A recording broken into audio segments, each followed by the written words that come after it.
Russian Prime Minister Vladimir Putin and the USA President Barack Obama met for the first time on Tuesday morning over a traditional Russian breakfast. The talks come soon after Obama accused the Russian premier of using a Cold War approach in modern politics. The Obama-Putin meeting lasted more than 2 hours instead of the planned 19 minutes. Despite previous comments from both sides pointing to a potentially strained meeting, Putin made it clear he had looked forward to his meeting with Obama.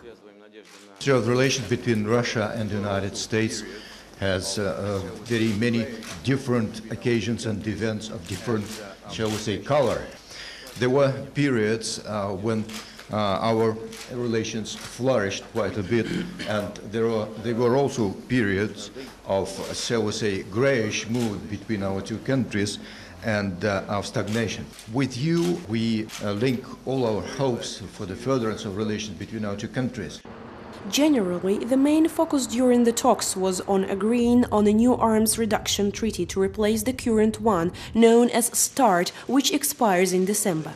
The two presidents signed a preliminary deal in the Kremlin to cut USA and Russian nuclear arsenals, while only exploring options for cooperation in missile defense. In a speech to graduating students at the new economic school following his meeting with Vladimir Putin, Barack Obama called on Russia to work with the West to prevent a nuclear arms race. It is not for me to define Russia's national interests, but I can tell you about America's national interests, and I believe that you will see we share common ground. First, America has an interest in reversing the spread of nuclear weapons and preventing their use. Neither America nor Russia would benefit from a nuclear arms race in East Asia or the Middle East. That is why both countries should be united in opposing North Korea's efforts to become a nuclear power and preventing Iran from acquiring a nuclear weapon, US President said. On a key dispute between Moscow and Washington, US plans for a missile shield in Central Europe, Obama said the plans could be scrapped if Iran abandons its military nuclear and missile programs. Russia and the United States also signed an agreement on military transit, both overland and by air via Russian territory to Afghanistan.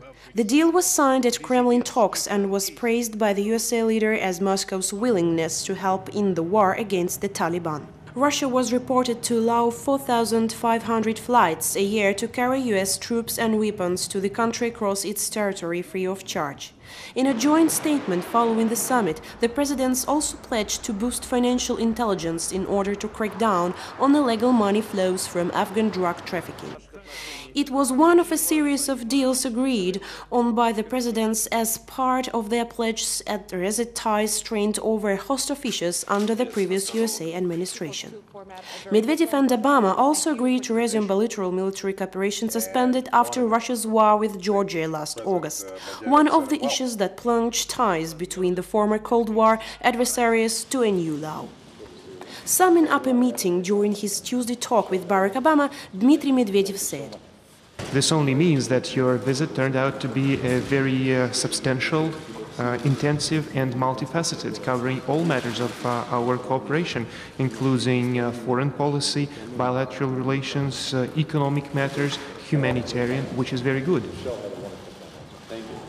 Historically, Russia and the USA see the world differently. However, both now have a lot of common threats, which make them obliged to cooperate, and the weight of history is upon them. Marina Kartunova for KSA2, Moscow.